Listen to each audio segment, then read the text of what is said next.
What's up, everyone? Welcome to Happy Hour. Yeah, no music again this week. I believe Puke Combs is either protesting or he is on tour.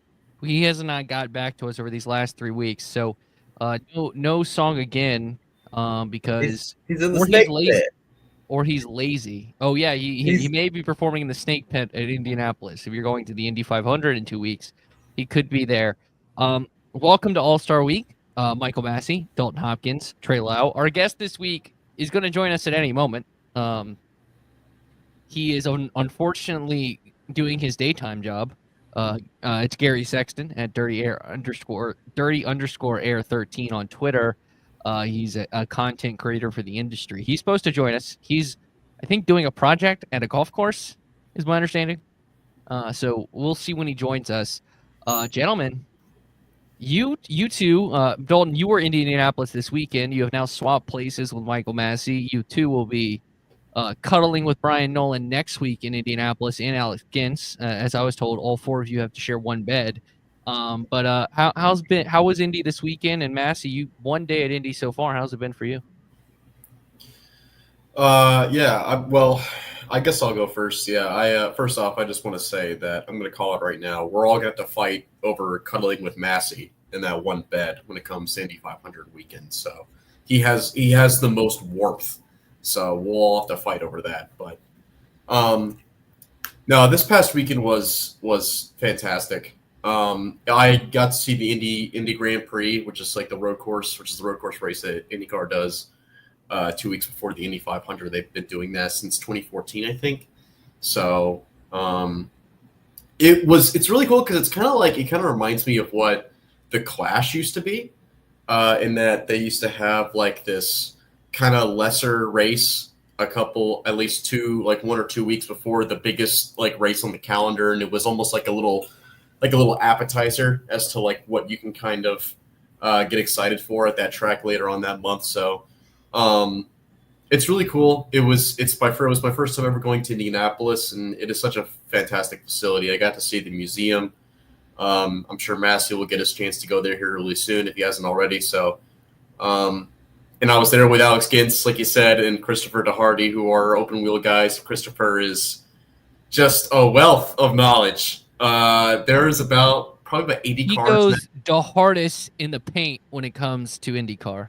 You're not even. Yeah, I mean, terrible puns aside, that's 100% That's a accurate. great pun. I used that Yeah. pun last year when we previewed the Indy 500 with him for I bringing actually the heat. used something along those lines this weekend, but no, I will say there's about 80 cars in there, and Christopher could talk to you for about 30 minutes for each one of them. The guy's just a wealth of knowledge, and he is going to be fantastic when it comes to Indy 500 weekend, along with Alex Gintz, who is my first time meeting him, and he's such a great character. I love hanging out with that guy.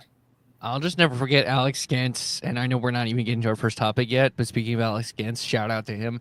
Him trying to stay out of the way of the Goodyear people at Bristol when they were panicking because all the tires are blowing, and this is him. He's just like, I'm gonna check this out. And he's just standing there in the Goodyear area as like panic ensues because every team gets an extra set of tires, and you have guys putting tires together as the race is unfolding because they didn't know what to do. Massey, you were just there for practice today, so did he even like practice air quotes? It felt like they barely got anything in. I think they were on track for about 2.5 hours total, which in NASCAR terms that's an eternity. That's Yeah. a But weekend. for them, That's a race. yeah, that's just what they do. Like these 2 weeks, they're on track almost every day of it. But yeah, today was my first day there. It was a wet one. It got cut short. It was delayed by rain. They ran a little bit in the middle. Got cut short at the end by lightning by about 30 minutes. But yeah, it got to walk around the garage or the paddock as it's called over there with Christopher, and he was, he knows everybody there. He's knows everything. It really is just a wealth of knowledge, and awesome to share that experience with him. Yeah, we'll be fighting for warmth in this bed back here, and I know I provide some warmth, but Brian Nolan has the fur. He's got a furry It's really good.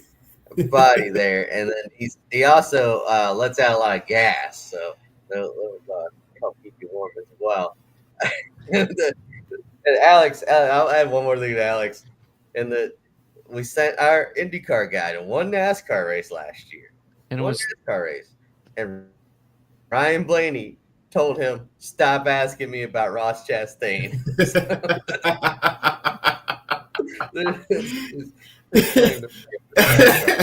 Welcome to NASCAR, Alex.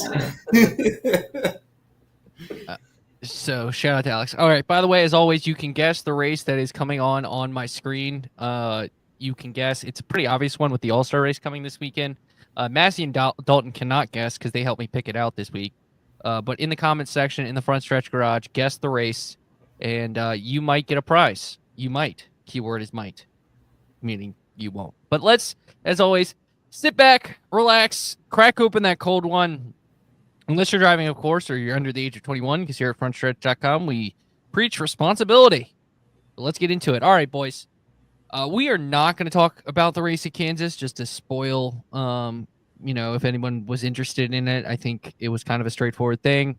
A lot of people have talked about it. But something interesting after the conversation with Kansas was Kyle Busch this week, who is doing the Dirty Mo Media podcast tour, it appears. Hopefully he joins us some point. Maybe we have to ask.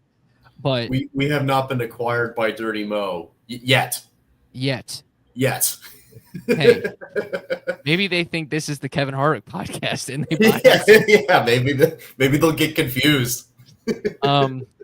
But he said in action, the most intriguing part of that actually, a lot of the conversation with him and Denny was interesting on Action Detrimental. I was actually listening to it right before we went on. They talked a lot about the format, what they wanted to see. They threw out a lot of good ideas. They talked about their relationship now that they're not teammates and stuff like that. But something of note that we find fascinating, and it's obviously a change in Gibbs this season, is Kyle Busch had 2 opportunities to run the Indy 500. First try, Eminem said yes, Chevy said yes, Toyota said yes, and obviously Toyota doesn't run a IndyCar program, so they wouldn't it's not as clean of a switch as Kyle Larson. But he said yes, and Joe Gibbs said no. And then he had the deal with McLaren, but he didn't have the sponsor, and then Larson took it. Which the second one, I'm kind of glad Larson took it over Kyle Busch at this point of his career, just because I think Larson would be better at it than Kyle Busch. But I'm assuming this would be a prime Kyle Busch the first try. And obviously Joe Gibbs has changed his tune on letting drivers do other things. They let their drivers race dirt races now. But when you heard that news that Kyle Busch was this close, and I do wonder, he didn't say what year the race was. I need to go back and listen again. I wonder if it was the year his brother did it, and they were going to both do it, which would have been really cool. But your overall thoughts when you saw that, and kind of the disappointment that Joe Gibbs, and understandably, you can get his side of things, said no on this. Massie, you can go first on this one.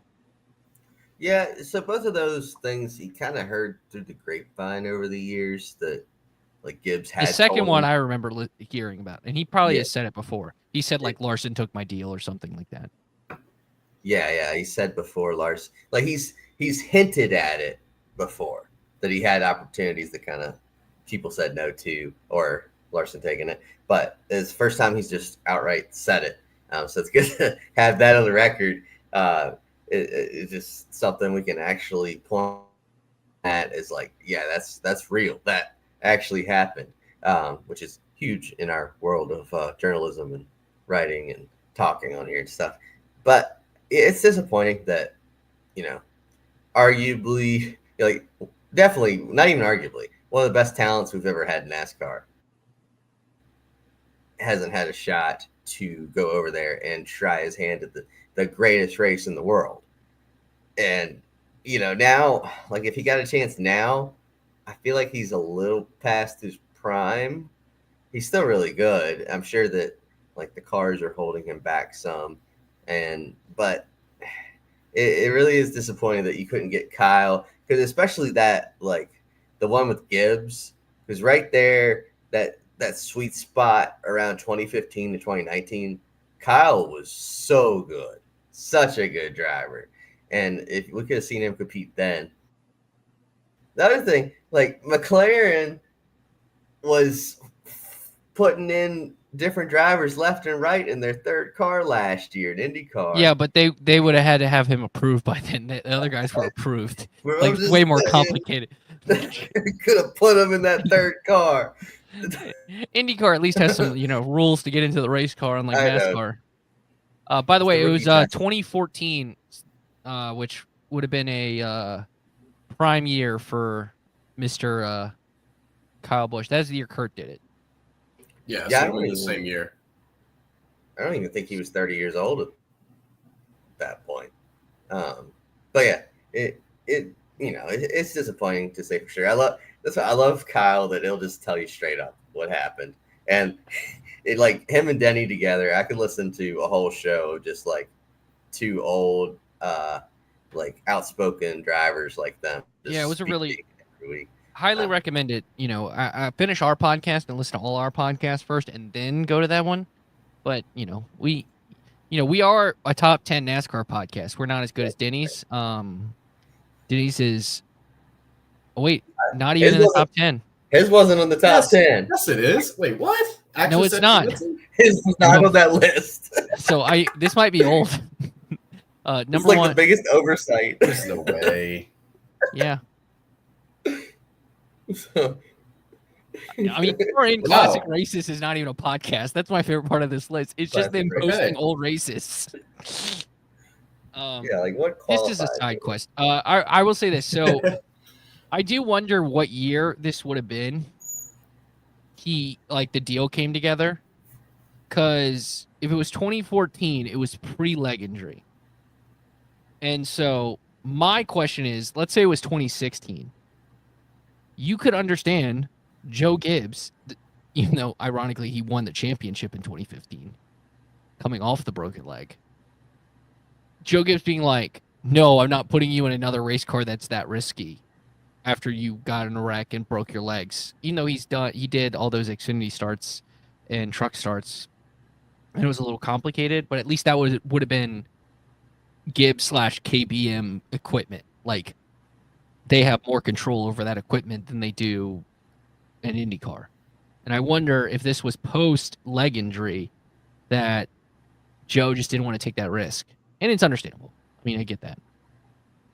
It's that's a complicated layer to this, is that Kyle Busch did, before the Daytona 500, break his leg and couldn't race for the first 10 races of the season, something like that. I don't get it, because Joe Or- Gibbs ended Go up ahead. hiring Christopher Bell 6-7 years later Yeah. as But- for the Cup Series, that is. But Bell couldn't do the dirt stuff till this Yeah. year. He restricted him heavily there for a few years. Yeah, I mean Bell's done some dirt races. I mean, he did the Chili Bowl a couple of years ago. I mean, but it's I really don't understand the mindset of limiting a driver. I guess that's where the whole debate is now, because it's like the whole mindset of limiting a driver to only NASCAR races for the sake of preserving their safety. Look, I can kind of understand that, but at the same time, these guys are getting more reps. Look at Kyle Larson. I mean, case in point, I'm sure that's why Joe Gibbs is letting Christopher Bell out of the cage a little bit more, and that Kyle Larson runs all these races outside of NASCAR, and the guy is considered a phenom in the sport by a lot of people. I mean, he's a part of this huge debate of whether or not he's the greatest race car driver in the world. Why would you want to nullify that? It doesn't really make a whole lot of sense to me. And I mean, I know that that's something that's happening now. Maybe it wasn't really a conversation that was happening in 2014, but I mean, the mindset is still kind of the same. Like, practice, the more on track time you have, the better you're going to drive. And I don't really, or the more competitive you're going to be. So I don't understand why you would want to limit a guy especially like Kyle Busch, who just wants to race everything. The guy is he's a racer. He's super competitive. He's doing dirt so. races now. Like, he just added that. Yeah, 'Cause he just- exactly. He's doing dirt races, and I mean, he did the Rolex 24 a few years ago. I mean, the guy wants to branch out, and I don't understand why you would want to hinder that at all. It doesn't make sense to me. So It's really tragic, like you said, but at the same time, like it's pretty rare to see a NASCAR guy go into the Indy 500 while they're in the middle of a full-time season. It doesn't happen often at all. I mean, before Kurt Busch, the last guy to do it was Robbie Gordon. Yeah. Before Robbie Gordon, the last guy to do it was Tony Stewart. And those two were guys who started were in same thing with John Andretti. Like honestly, the only guy to like do it straight up was Kurt Busch. Yeah. Kurt Busch and Kyle Larson. Yeah, like, to just do it out of the blue was Kurt Busch. And yes, and Kyle Larson, yes. I know for sure Gordon and Stewart have won championships in open wheel. Didn't John Andretti? Jeff Gordon won a No. I'm talking about who did the double. I'm just talking about people who did the double. Oh, Robbie Gordon. Yeah, Tony Stewart definitely did. Yeah, I'm talking about Robbie Gordon. I don't know if Robbie Gordon did or not. He might have. I can't remember. Folks. See, this is a thing that Christopher DeHardy would definitely be able to tell us. Because he does go hard in the paint. He obviously, like, oh my God, there's so many series he was in. He never won an IndyCar title. He has two. He won twice in the Champ Car. That was it. All right, that's what I'm thinking of. So. Mm-hmm. Right.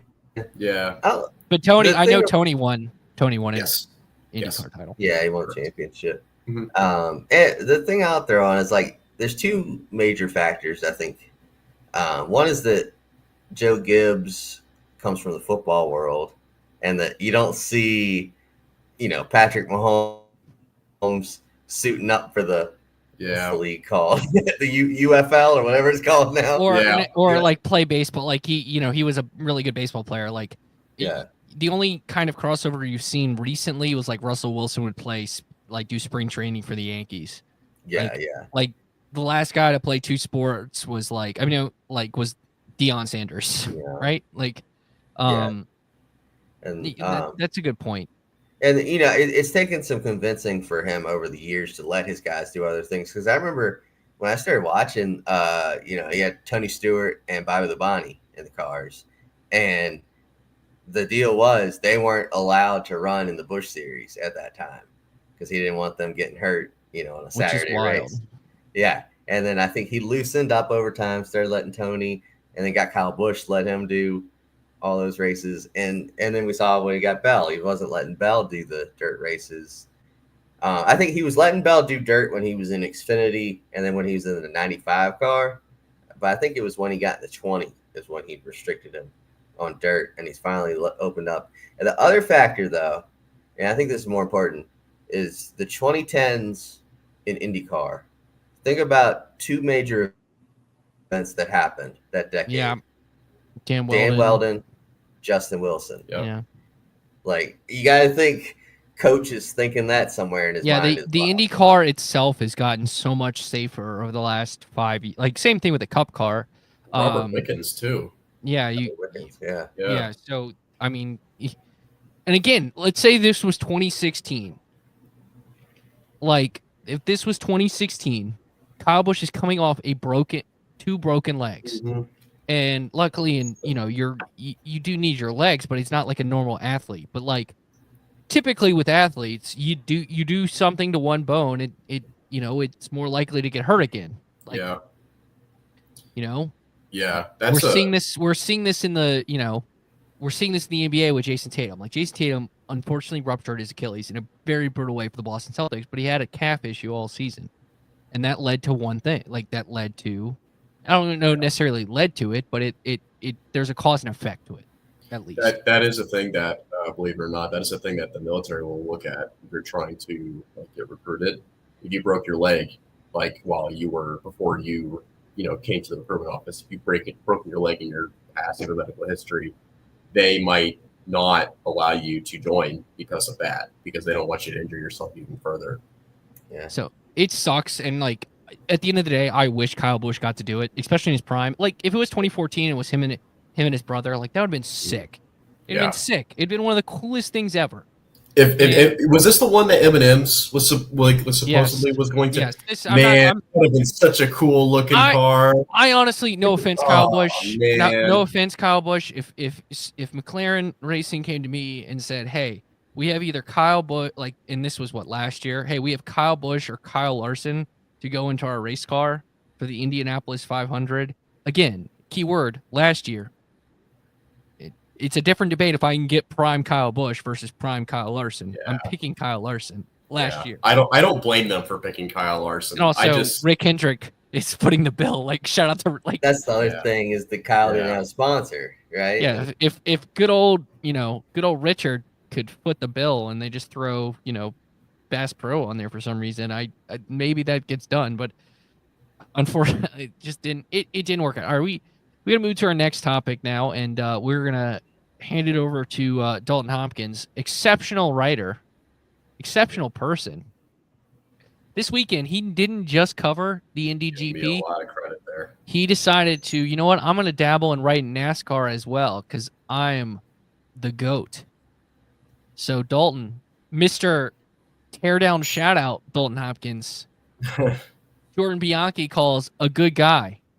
Wow, that is the exact quote. That is the biggest compliment I've ever gotten from Jordan Bianchi. I've talked to him a couple times, but that is probably the most I've ever heard. No, the way that went down, he said, "You're a good kid." Oh yeah, you are a good kid. Oh yeah. Then Gluck said, "You're an army. You're an army captain." It's an army captain. And he goes, "Great guy." Yeah. He promoted me. Yeah. But I get that. He's all, like, I get him calling you a kid. Like, Oh no, no, that's totally fine. I don't care. But no, I guess thanks for bringing that up. I mean, so look, they were talking about this tweet that I put out, which was really strange. I did not think it was going to get. Trey just put "great kid" in quotations next to my name here on StreamYard. But yeah, so I put out this tweet on Sunday morning, and it's really strange because I did not think it was going to be. I did not think it was going to get the traction that it did, and of course, that's usually how tweets go. But yeah, I'm at an airport and I'm getting ready for my flight back home, and I just kind of think, like, I saw this clip of Carson Hocevar kissing the camera after he won the truck race on Saturday, or excuse me, yeah, on Friday night, yeah, and maybe it was Saturday. It doesn't matter. Saturday. Here it is. Yeah, thank you. And yeah, it was Saturday. Sorry. And he kissed the camera on Saturday, and I just kind of thought, I'm like, this kid, like, he's done so much this year where it's more, he's gone the extra mile. He's done more than a lot of young drivers do. Do you want to read the tweet so our audio listeners know what you're talking about? Okay, yeah. So I'll read the tweet. Yeah. Honestly, the chances are, if you're listening to this, you're probably listening to Teardown. So Jeff Gluck's already read it. But it was Carson Hocevar appears to be the answer to fans that want personalities out of NASCAR drivers. Love him or hate him. This year, and I should have put this year alone, he's streamed on iRacing during the Daytona 500 during the red flag, was in a GTA-style NASCAR trailer, which I still believe is one of the best pieces of social media content than any major sports. That and the Back to the Future stuff. NASCAR's done a really good job. Back to the Future they've done a great job this year. They really have. They've upped their game. The next one is bought and daily drives a Dale Earnhardt livery Chevy Silverado, which, by the way, it's a Dale Earnhardt livery. I'm tired of people saying it's a Mike Skinner livery. It's Dale Earnhardt. It has the name above the door panel. I saw it. And the next point is he flipped off a driver while winning a truck race, which was Saturday, which was Lane Riggs, and then he kissed the camera after winning that race. So I just keep thinking, like, he has done so much this year that a lot of young drivers that get in the sport hasn't done. He also, one of the underrated things he does is after every Gluck poll, yes, he tweets a report of his race. Yes, yeah. And I think that's really funny. He's got a fun personality. He's a little dorky. It's a little quirky, but it works. But it works. It's okay. Like, you don't have to be cool. You can be a little bit dorky. And he doesn't give an F on the racetrack, which puts him in a. He's exciting to watch. I mean, that's where the love him or hate him comes in, because it's like, you can hate him. That's totally fine. You're more than welcome to, because has done some dumb stuff on the racetrack. He has wrecked guys that arguably in incidents that shouldn't have happened. I keep thinking of Corey Heim back in 2000. 23 or when he was racing for the cup or for the truck title. So that was a big moment for him. And I mentioned that in that article that I put out about Carson Hocevar yesterday, which is currently on frontstretch.com, shameless plug. But that's this guy sticks out to me more than any other driver, any other of the young drivers that I think. And we have Denny Hamlin and Kyle Busch, and you think of them as being like the spokesman for NASCAR and being the guys who have the most personality right now, but they're not going to be here forever. In fact, honestly, I reckon they're probably going to be gone within the next 2 years. So I'm looking for a new guy. I'm looking for a guy that's going to be the next personality. And I think it's going to be Carson Hocevar. Yeah, we can talk about the middle finger thing as a separate thing in a second, but go ahead, Massie. Well, it's just, it's refreshing to see for sure. Just the way he is. I put it as like he's a blend of like Austin Cindric, like the fun, goofy nerdiness that Austin Cindric has. The Ross Chastain, where it's like he does not care what you think about him and just does the most aggressive things on the racetrack.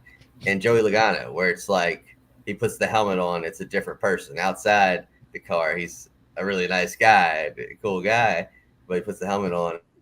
Which another tidbit that made me think of the like I think the part in the Action Gentleman we're talking about Kyle Busch where he's like, I'm not having Brexit on the 22nd. That's a Logano day. That was pretty great. That again. And Denny said he won't have his kid on the first. Yeah. But again, I don't believe Denny. Like I think Denny would have his kid on the first.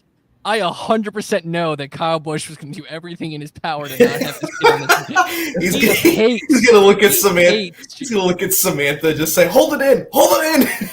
He hates Joey Logano. It's hilarious. Like he goes back, like I'll never forget when he got interviewed by I Am Athlete and they spent literally like 10 minutes of him talking about how much he hates Joey Logano.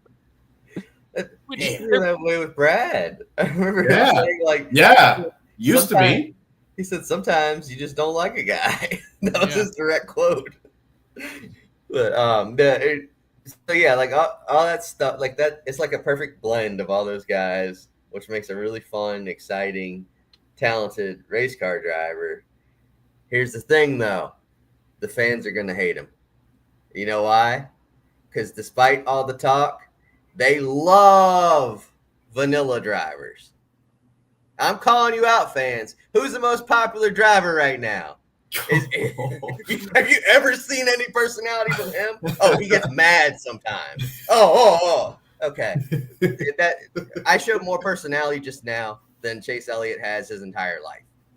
Who else is popular? Kyle Larson. Does he have that much of personality? William Byron. He's really popular. Kyle Larson said some interesting stuff. And he says good stuff, but you don't have to be angry or like, be like this.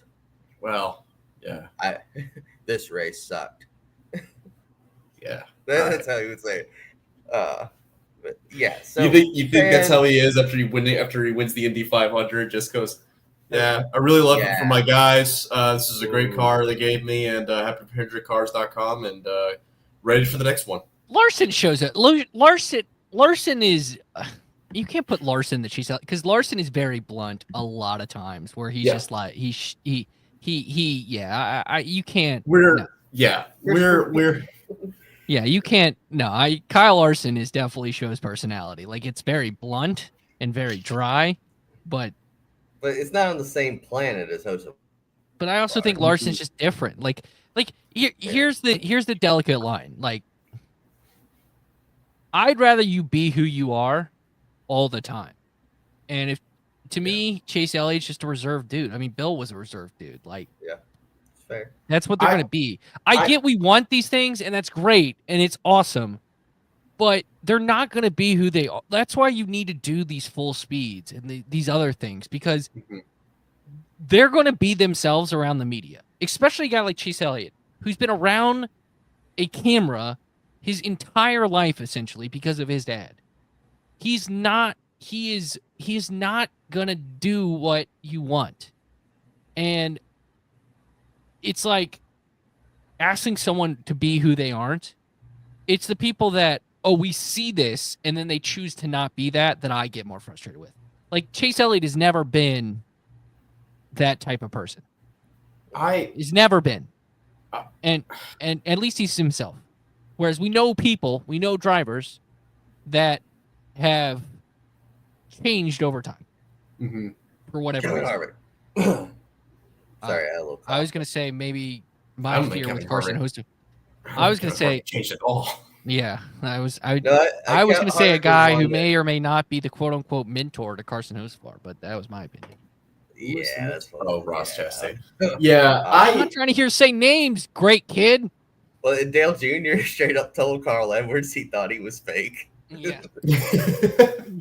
Well, I mean, look, I wrote. It's just there's such a huge detriment nowadays. It feels like there's just not a whole lot of guys that really give these great sound bites constantly that they used to. I mean, look back in from the span of about 2005 to let's go to like 2013, because that was when Tony Stewart went off on that famous rant against Joey Logano at Auto Club. That was which you can hear part of it every time when you hear the soundbite of the week during Yes, you can. Brian Nolan. Yes, you can with Bringing the Heat with Brian Nolan. Whoever decided to pick that as the soundbite each week was a smart dude. Great guy. Great Great kid. kid. When does that that next episode come out? Trey, so that'll come out podcast Thursday. manager. That'll Okay. come out Thursday. So Great check to that know. out. No, but I mean, you could expect like these constant, like almost every week, this constant rant from Tony Stewart, and the guy could back That's it up. Tony because, Stewart.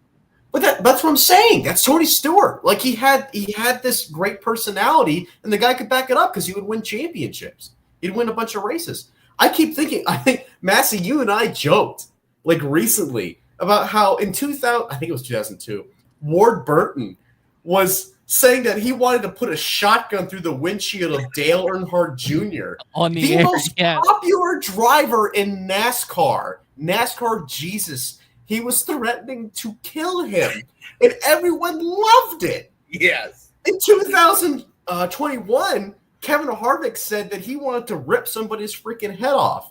That person was Chase Elliott. Like, look, threats aside, that's personality. That's I mean, funny. That's interesting. It creates drama. You would never ever hear something like that from from one of these younger drivers anymore. You just wouldn't. I also think there's so much like. This is also probably a fundamental issue of the fact that development is such a big thing now in NASCAR, whereas it wasn't in the 2000s. Like, these guys were coming up on their kind of own thing, making their own path, where now you have Toyota with their development program. Chase had kind of its own development program with Hendrick, same with Byron. Like, these guys are getting like basically media trained at 18 years old. So they they know how to give you the bull crap answer. Like, Yeah, they give you the safe answer, and And I look, get it. yeah, I get. Yeah. I think you're right. Like, we do need personality, but I think that we have to use the new ways of doing it. It's just not going to happen in the post race. It's going to happen with the full speed. It's going to happen with the interviews that we see. I think NASCAR doing that incentive program probably is a good thing. Like, we're having more drivers do podcast interviews, and I think those things where it's just a way different setting. Like, you notice how Kyle Busch has changed. Like, one part of over these last couple of years, one, Kyle Busch is don't give an F probably group, but he also left Joe Gibbs Racing, which was more of a prestigious team than RCR, and RCR is way more loose. Like, we're the good old boys. That's how they did it with three. Do it for three. And, he can be, but also you look at, Denny. When did Denny personality come out? Like, he started doing a podcast. He started doing this. He started, like, his outside stuff, outside of the racetrack, made us understand Denny Hamlin more than anything he said on the track. And then he kind of added to it with, I beat your favorite driver, 11 versus the world. You can go see my rock out there. Like, I think there are creative ways to do this. I mean, if we want to use F1 as a comparison, if you just watch the F1 races, you would have zero idea on the personalities of these dudes. You have to watch Drive to Survive, right? Mm-hmm. And I think that's why Full Speed is a good thing, which I haven't watched the second season. Also, this great kid is featured in it. I'm in it. I haven't seen if I'm in. Don't spoil it for me. I probably am not. But it's just go ahead, Massie. Because I think I'm in the part where they're at Byron, so they might show you about. I haven't where watched they're it yet, at but Byron. At Martinsville. where Martinsville, the Byron Bell. That's like my only shot is the Martinsville thing. Yeah. Man, you know what? One of our topics should have been about Full Speed, honestly. Yeah. Well, this has sort of become a Full Speed. I haven't seen it yet, so we probably shouldn't talk about it. But real quick, Dalton, when you're saying those examples, another example I thought of was a truck race from the early 2000s where it was like Bobby Hamilton and Jimmy Spencer at Daytona, and the race got ended under caution. Surprise, the race at Daytona ending under caution. And so there's a dispute on who won. And Jimmy Spencer was like, I won this race. And they told Bobby Hamilton that. And Bobby was like, well, I'll go kick his butt. Like, then we'll see who won. It's like, he wasn't even like trying to fight you. Oh, man. He went hard at him for no reason. But yeah, like that's how those guys were. And I would say if you want some content like that, we have it over on our Front Stretch Grassroots YouTube page after Car Store races and ASA races and stuff. Yeah, Landon Huffman has the best quote of the year. I don't care. If my aunt had a penis, she'd be my uncle. But he said the curse word. He said the curse word. So that's the quote. That's my favorite quote of the year. So check that out. All right. Our guest is going to be here in 15 minutes. I don't know what to do. Supposedly. We're going to be done with the show when he shows up. Let's just do our third topic, and maybe he'll be here for our fourth and our bonus. Yeah. All right, boys. Massie, all-star format. Heading to you. Yeah. So this year is pretty much your kind of your standard all-star format with the caveat that there's a promoter's caution at some point between lap 100 and 220, I want to say off the top of my head, somewhere in that final stage. But yeah, pretty much other than that, it'll look like your all-star races of previous years. And you know what? It's kind of boring. Like the whole all-star format, it just doesn't excite me. Like now we have stage racing, whereas like that used to be the only time we had stage breaks. Or double fall restarts, another thing that got added that started the all-star race. So I think it needs to be spiced up. And what do you guys think would be a great all-star format? Go ahead, Dalton. Yeah. So thought into this, but like the first thing that comes to mind. So I go to New Smyrna Speedway relatively often, just to go see it. You know, whenever I get the chance, and I have a weekend off, which is almost never, but I get to go see some of the late models out there, some of the local guys and bomber class and all this stuff. And a thing they often do is they will do the what's it called? The flip, where they have the inverse. Thank you. Where they like draw a number like out of a hat and they inverse like the field. And I know that's what the All-Star race used to do, and I kind of liked it. Like I thought that was one thing I wanted to add. Yeah, that like let's go back to that. Like I understand that fans don't want to see too much manufacture, too much gimmick, and I get that. I respect it. I really do. But this is the All-Star race. Let's get stupid. Let's do some weird stuff, man. I'm okay with the inverse. I'm okay with bringing on the option tire and seeing like when do they want to use it, when do they not want to. Like there is some strategy involved there. I kind of like.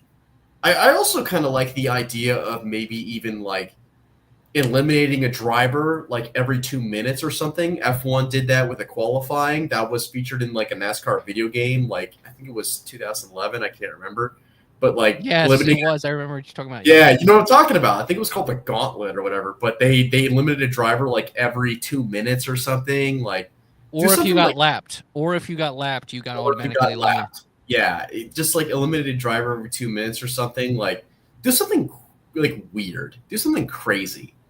Like this is the All-Star race. Like I think there shouldn't be a set format every year. You should just do something stupid and weird every single year. And that's part of the challenge. It shouldn't just be 200 straight laps at North Wilkesboro. As much as I think going to North Wilkesboro is cool, like just 200 straight laps there is really not that fun. Promoter's caution, to be honest with me, is kind of dumb because it's up to one guy, and like that guy's obviously going to be, biased or something. Like he's clearly going to have some kind of agenda there as to when he wants to throw it. So I don't know. Just do some crazy stuff, man. Just go wild with it. So can I add? I like the inverse. I also think it would be complicated at North Wilkesboro, but I do miss the All-Star qualifying where they would just book it down pit road as fast as possible. Mm-hmm.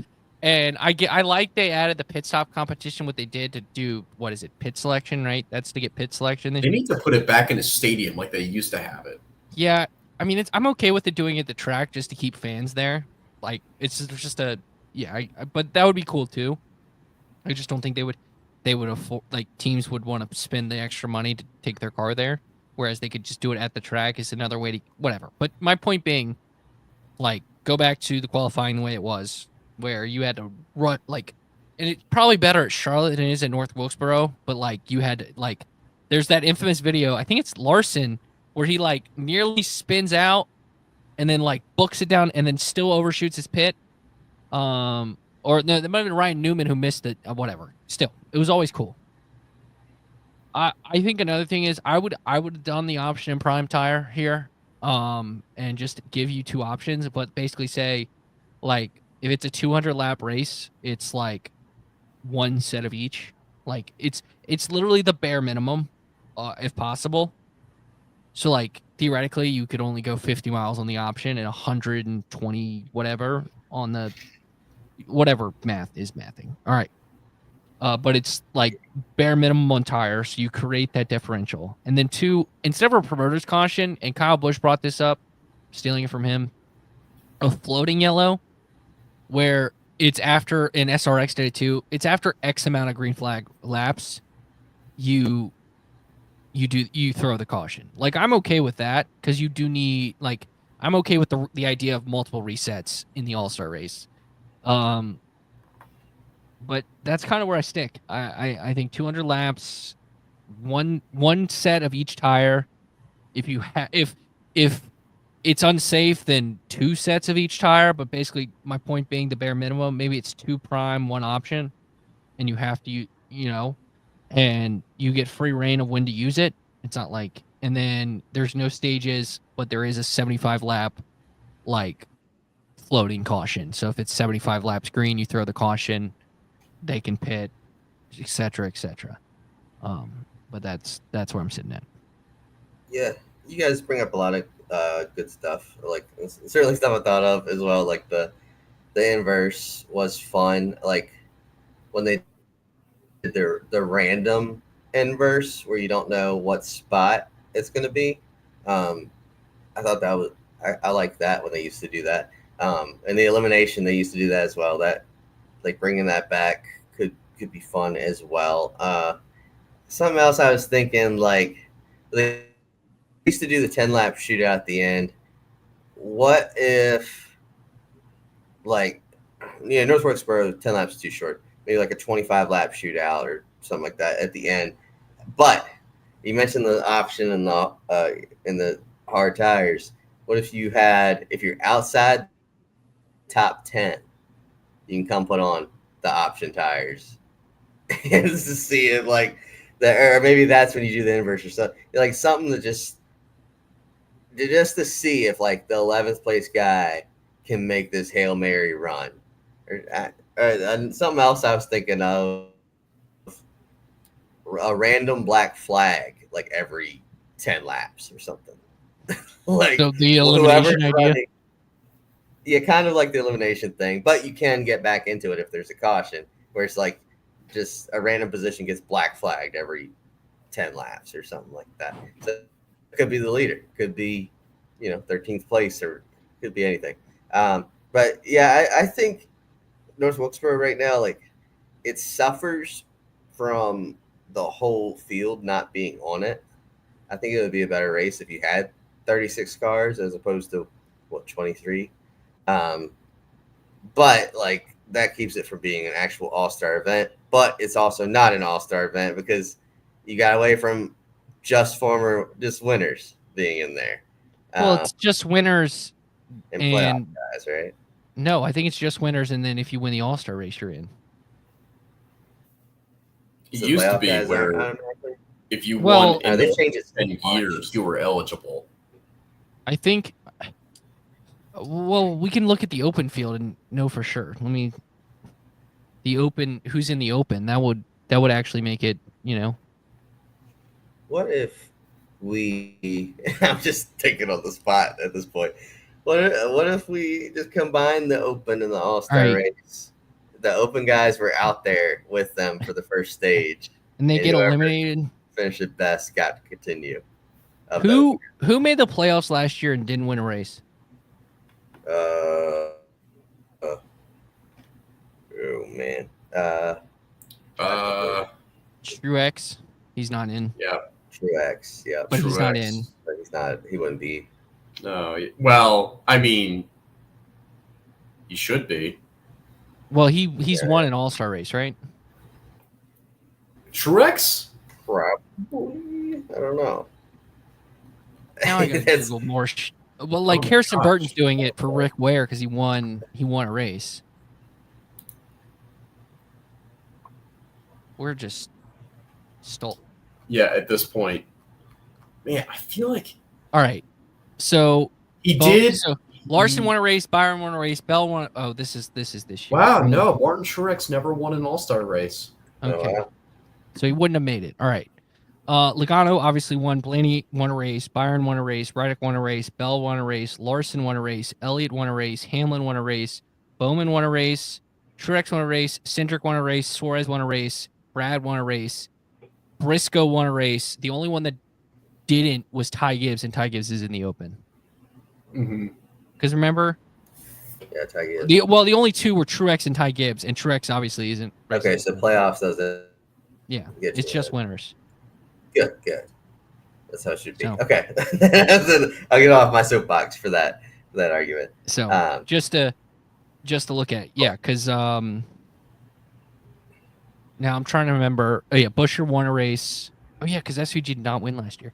Buescher won a race last year, and he's in the All-Star race, but didn't make the playoffs. Reminder.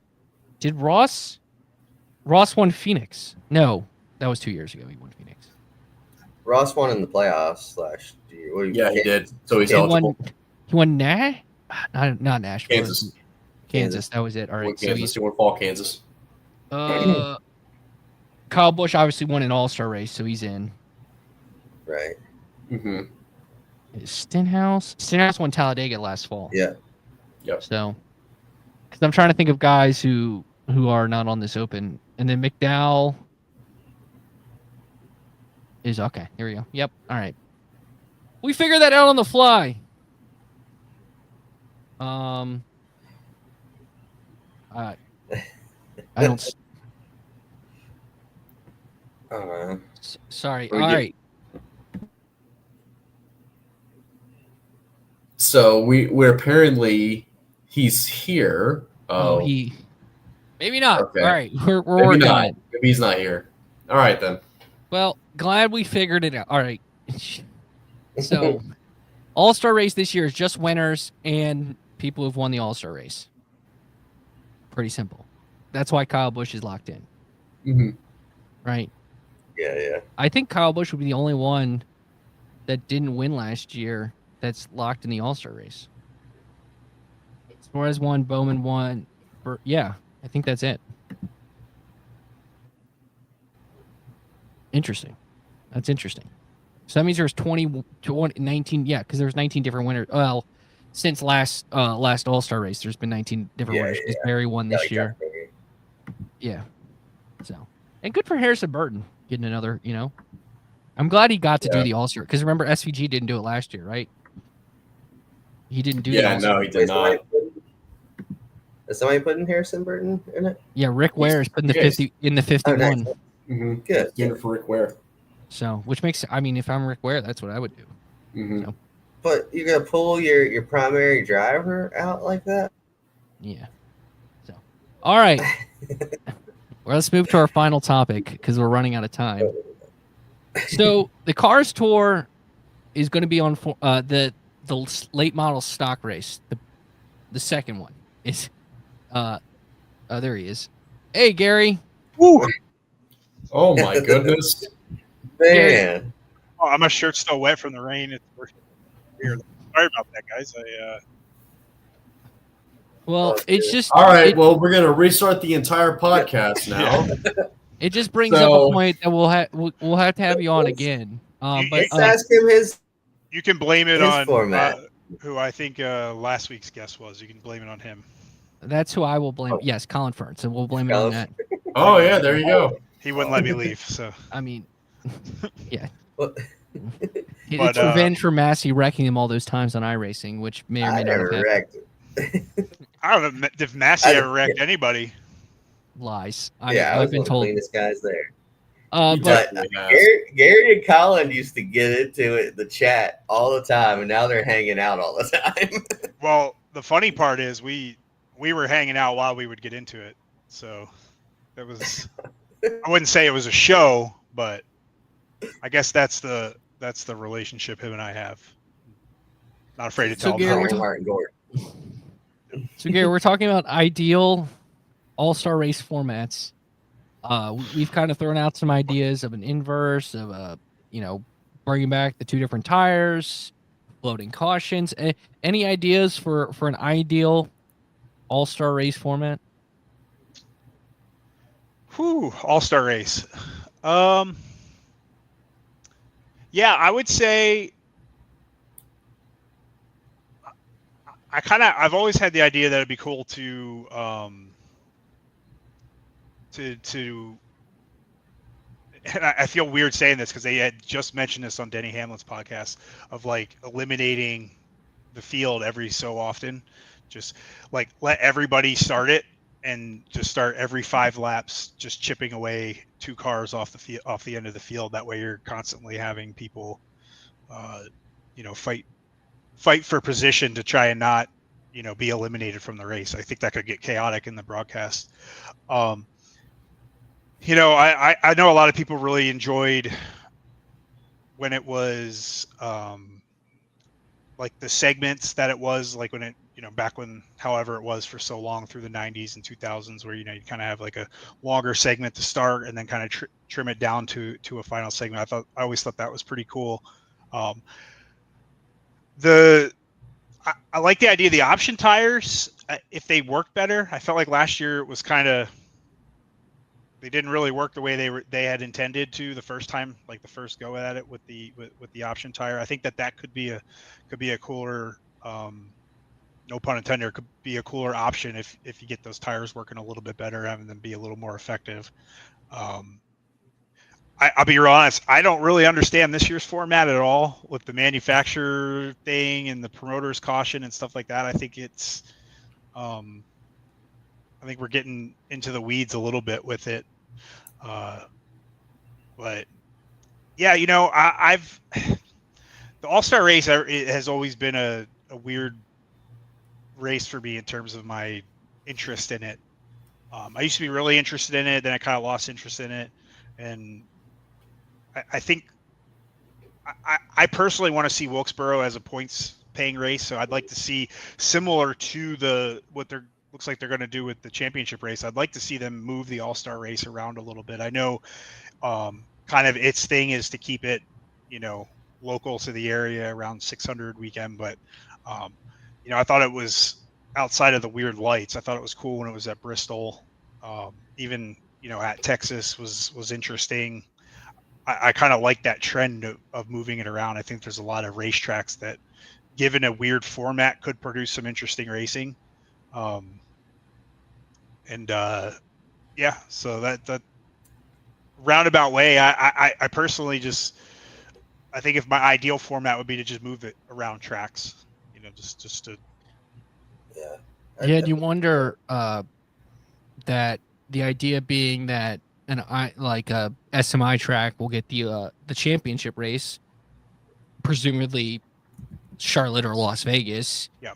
That a NASCAR track would get the All-Star race, being I think Bowman Gray would be probably the first choice. They'd and then move the Clash International, which I think you could do a weirder format at a track like Bowman Gray, where having 23-ish, I think it'll be 23 cars because there's 20 entries now. So plus the 3 or the 4, it'll be 4, 2, 3 from the race, the fan vote, would be quite interesting because I think there was less in that.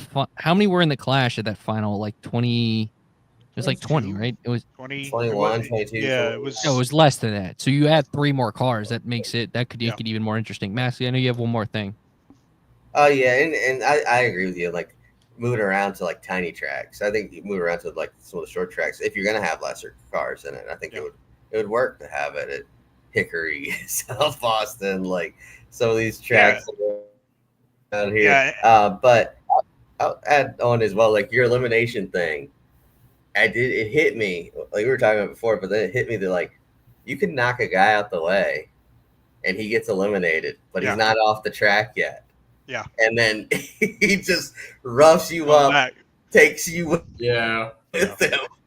Like, NASCAR might frown on that, but I would say we might see a Stenhouse Kyle Busch 2.0 if that happens, which still my favorite tweet from that is Dale Jr. yelling cement all the tunnels. Yeah. No, I mean, it's valid because having been, having been 3 feet from that whole altercation, that's one of my most memorable moments at a track since I've been going. Like, I walked with Kyle all the way from pit road to Ricky Stenhouse, and just seeing with my own eyes that that iconic image of Ricky just standing there waiting for Kyle. Like, you just knew like this was going to be a moment for, and again, like, that's just the All-Star race. Imagine if that place had a points race, and a whole mess of other things that could make the racing and the beat and banging a little bit better. But I would say I would like to see. I would definitely like to see the race move around. But if that comes at the expense of not having Wilkesboro as a points race at some point, then I wouldn't want to see it. Because if that's how we get there, then that's, I'll take what we can get for that. Because that facility, what they've done there is awesome. I'm so impressed with that. Yeah. All right, our final topic, our bonus topic. Caleb Barnes is locked up in a Long John Silver's, our lovely producer, so we have not been able to update our draft points since a couple weeks ago, so I'm not going to talk about those. But last night, if you are a basketball fan, which at least half of us are, I don't know about you, Gary. Are you a basketball fan at all? I have fallen out of love with the NBA. Okay. I used to be a huge NBA fan, but last night the to conspiracy theory people came out in full force as the Dallas Mavericks after trading their number one, their arguably their best player in franchise history, Luka Doncic, for 32-year-old, like for Anthony Davis in the trade, not a very one-sided trade to somehow get the number one overall pick. You get the best white American basketball player we have seen since I don't know. Like since I'll tell you what. John Stockton, like that old Larry Larry Bird. If he Larry would Bird, have maybe Larry ended Bird. up on this, if he would have ended up on the Sixers, I might have started watching basketball again. Oh yeah, I heard you are a Philadelphia fan, so Yeah, I'm from Philly, so everything. Yeah, go Birds. I'm just an Eagles fan, but that's okay. That's okay. But welcome. I don't know how long you've been an Eagles fan, but my whole life. Good. So I'm raised right, or raised myself that way because my parents did not have a team. So we'll have to go at Massie to Lambeau this year. oh, if he pays for it, then I will gladly join you guys. Gary's a traitor. Didn't you used to be? Did you tell me you used to be Pakistani? Like I've told you this. I was like any young 8-year-old boy who's starting to watch football and sports and stuff like that. This will date myself of how old I am. Brett Favre and the Packers were really good when I was about 8 years old.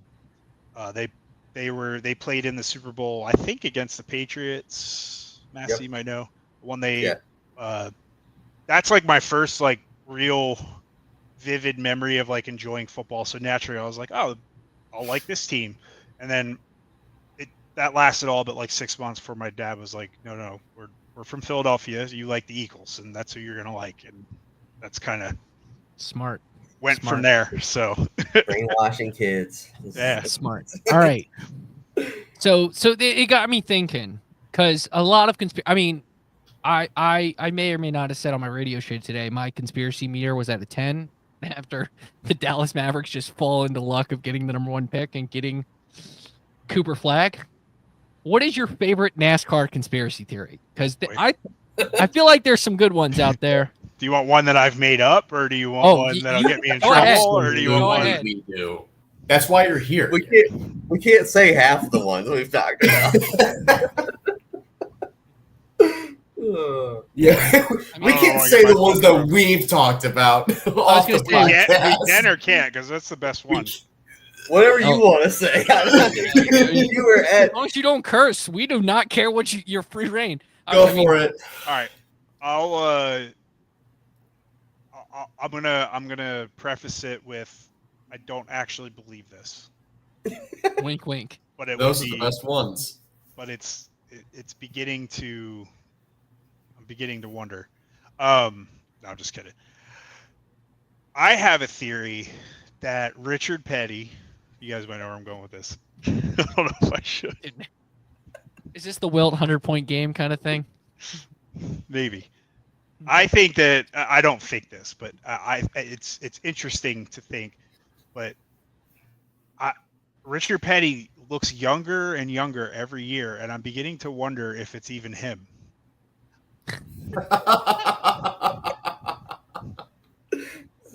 He actually died 20 years ago. Yeah, He's like Elvis. I'm like, isn't this a theory with one? Is it like it's not Tom Cruise? It's some actor that like. Oh, it's Paul McCartney. Like, apparently, like there's a conspiracy theory that Paul McCartney died in the '80s and it's been a body double this whole time. Like that's a real conspiracy theory. Yeah. look, I Massie can attest. I'm not a conspiracy theorist at all. Like I try to be as logical and well thought out about all those things. I am very aware that it's very easy to connect the dots on a lot of things that maybe don't need to be connected. But man, this guy, he looks good for his age. I'll just put that out there. You know, like that name and that, you know, Richard Petty brand, like that's really important to keep going. So I'm just saying, you know, like, but no, I don't actually believe it. I'm trying to think of one that like maybe isn't as far out there, but let me hear some of yours and maybe it'll. Well, I think an obvious one is the 2016 championship race with Carl. I think that's not even a conspiracy. That's fact. Yeah. I just one that my grandpa used to believe and used to tell us was that, and I think there could be something to it. Like, was that Jeff Gordon? He was winning, and there's like, I'm not going the way you think I'm going with that. he's Jeff also Gordon, a body double. No, yeah, it's not the real Jeff Gordon. But yeah, he was dominating everything in the late '90s up to 2001, and then it hit that he all of a sudden divorced his first wife, and that that the chat here's going wild, but during that divorce process, he all of a sudden had the longest winless streak he'd seen in his career to that point. And if you know, like I think he only won once in 2002. It's like there was a couple years there where he didn't do a whole lot, and my grandpa believed that this was a time where race winnings, like the prize money, meant a lot. That he was sabotaging himself so that his ex-wife would get less money in the divorce settlement. Interesting. So there could be something to that. I don't know. I feel like Jeff's too competitive of a guy to actually like sacrifice a couple years of his career that way, but you never know. Yeah, that's a tough one. That's a tough one to wrap my head around for the sole fact of how competitive he is, but I don't know. So I decided just to Google, just to prep for this, NASCAR conspiracy theories. And the craziest one I found is that William Byron is actually Ricky Hendrick's son. And that's why he got the deal. Do I believe that? No. Just the fact that they said they look alike. I just feel like any light blonde hair, light brown haired kid could probably look like Rick Hendrick's son. That's but that's interesting. I guess that's a pretty juicy one. It is if it was like it just turns out to be true. I will say yeah, that's an interesting one for sure. I definitely have never heard that before at all. I was gonna say the NASCAR leaving Eldora is because of SRX. That's an interesting one. Yeah. Because of SRX, and then resulting in basically the end of Stewart-Haas racing, like that whole timeline. I don't know if that's a conspiracy theory because it seems like kind of fact. Like SRX they leave Eldora. Tony's like, all right, you're pissing me off too much. I'm out. He slowly gets out of NASCAR, starts in a drag team.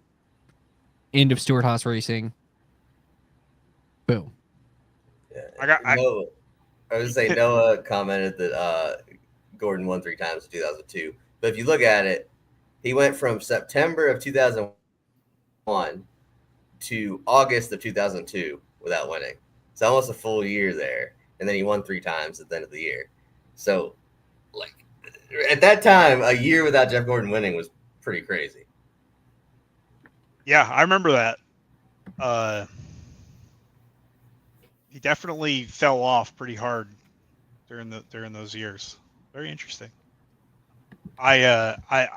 That's this William Byron Ricky Hendrick one. It's got me all twisted up. All right. Look, but I've got. Man, all right. I don't want to say the ones I'm really thinking of. Come on, Dalton. Come on, you're a great kid. You can do this. I'm not gonna do it. I'm not. No, don't worry. You're not gonna get the call for Mike Ford. Massie will, so you're fine. No, it's not. No, I won't get the call for Mike Ford. Did that involve a former crew chief of Kevin Harvick? Perhaps. Oh, whatever comes out of this Spire Ronnie Childress thing is definitely a conspiracy theory waiting to happen. It's not. I know it's not. I know you're not. I know what you're like. I know, but I'm just saying, like that's another thing. All right, I'll play it safe. I think Massie and I have actually kind of shared this, but I am convinced that from I want to say 2013 to 2016, the Daytona 500 pole winner was completely rigged. If you look at it, Danica Patrick won in 2013, first ever for a woman. 2014, Austin Dillon won it, got it in the 3 car. The 3 car's famous return to the Cup Series. And in 2015, you had Jeff Gordon win it in his last full-time year. 2016, you had Chase Elliott win it. He was, up-and-coming popular driver, Bill Elliott's son, and he replaced the 24 car, blah, blah, blah, blah, blah. I'm thoroughly convinced that, for those 4 years, the biggest story that was entering Speed Weeks was going to win the Daytona 500 pole. Just because, think about it. If you win the pole, it's the pole, yeah, but, it's really not that big of a deal. That doesn't mean you're going to finish there. It doesn't give you a huge advantage. You can start 30th place and still be up in the front within 10 laps. So they really have nothing to lose by giving that to a driver. Why would they stop? I think because I was getting onto them. Yeah, that's why. People were starting to notice. Yeah, that's an interesting one. I could see there being some merit to that, and that like you said, I mean it's a pretty prestigious thing to win the pole of the Daytona 500, but it really doesn't affect anything else outside of just saying you have it. You got nothing to lose. What started happening around that time? Viewership had started to, so they needed the headlines to get it back up.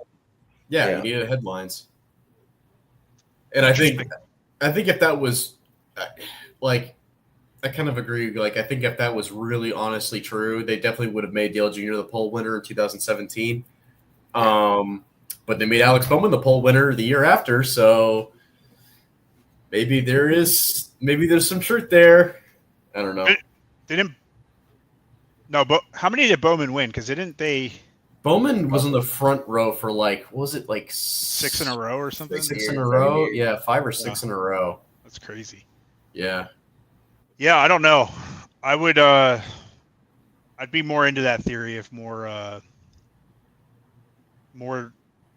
cars than Hendrick won the front row during that. Yeah, that's part of the problem is that Dalton, all those Gordon and Elliott or Hendrick, Austin Dillon's a Danica Richard Patrick Childress racing car, but okay, yeah, sure. Dillon's the only outlier there. Danica Patrick at the time, Stuart Haas was basically a B Hendrick team. Yeah, but Stuart Haas didn't win it again after that. Wait, what year did Dillon win? 14. Okay. All right, that debunks what I was about to say. So I was gonna say it could have been a little bit of a retribution for sending him into the catch fence in 2015, but he won it the year before. So. Yeah. All right. Well, we are out of time. So Gary, before we get on out of here, anything else? Anything you want to plug? We're gonna have to have you on again so that for the full hour, because other people, we'll time it up better, next time. Yeah. But anything you want to plug before we get on out of here? Just plug. I've been working with the Shake and Bake guys. They been taking care of me. I've been filming with Colin, Rip, Jesse, Love, Zilich, Daniel Dye, all those guys. It's been pretty fun, except for when they keep me late at night. I'm just kidding. Those guys, and then follow me on Instagram, Motorscape_creative. I don't post nearly as much as I should.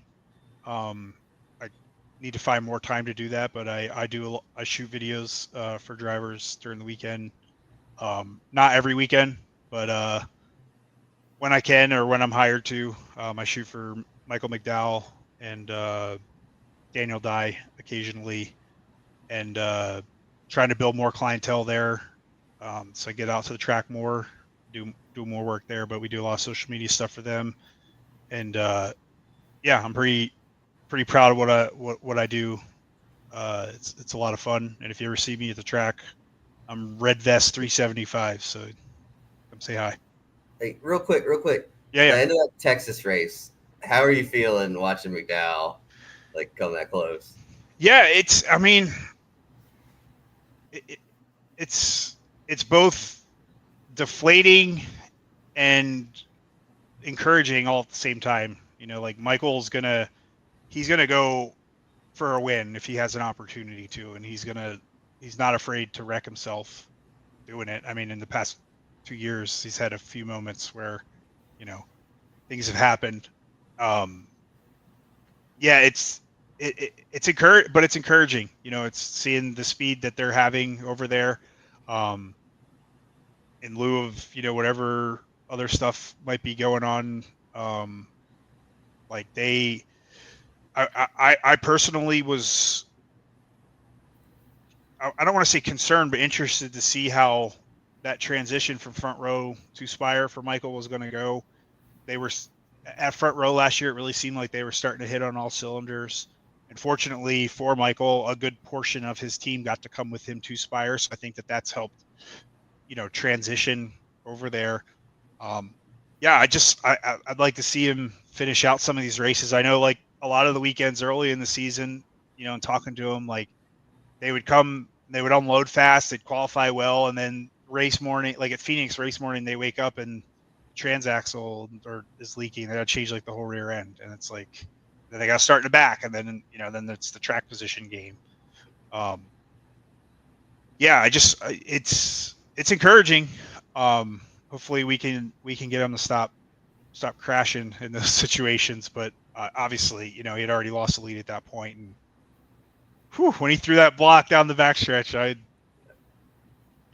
but if anyone's gonna do it, Michael, he's got his head on his shoulders. Like you could tell he knew when to come back up the track and not put those guys in a worse spot than they need to be. So yeah, I expect to see him up front a lot more often, especially at the road courses and stuff.